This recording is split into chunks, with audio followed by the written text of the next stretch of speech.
Hi, hello! Magandang buhay po sa ating lahat.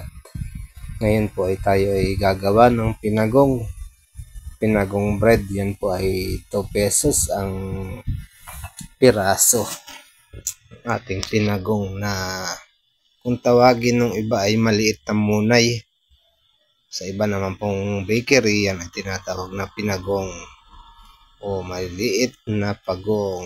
Dahil yung iba minsan tawag sa malaking munay, tawag nila pagong. Pag dinidescribe nila yung di nila masyadong alam, pagong yung tawag nila. Yan po ang timpla niyan ay kung gaano kadami ang third class, ganun din po ang first class. At ang medyo mataas po ang palasa dapat niyan dahil ang third class, alam naman natin na nakakapagpabagal ng alsa.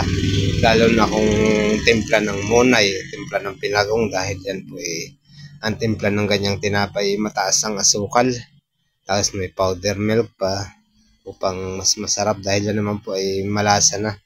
Hindi katulad ng mga pandilemon buns na matatabang na kailangan pang palamanan. Yan naman po ay talagang masarap na agad ang lasa. Ang ganyan lang po ang maghugis niyan. Una ay bibilugin lang muna yan.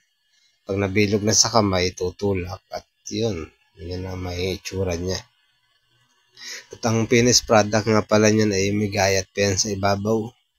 Tapos kung gusto niyo naman ay pagkahango sa oven ay yung punasan ng egg sa ibabaw upang kumintab. Habang mainit pa, pagkahango dapat nang punasan niyo na agad. Hindi pwedeng punasan niyo pag malamig na. Yan ay napakaganda pag pinunasan ng egg sa ibabaw, talagang kintab. Kaso nga lang pag pan-deliver, tapos ipa-plastic nyo ay pag may maghapot magdamag sa plastic ay nagdidikit-dikit dahil ng egg na nagpapakintab.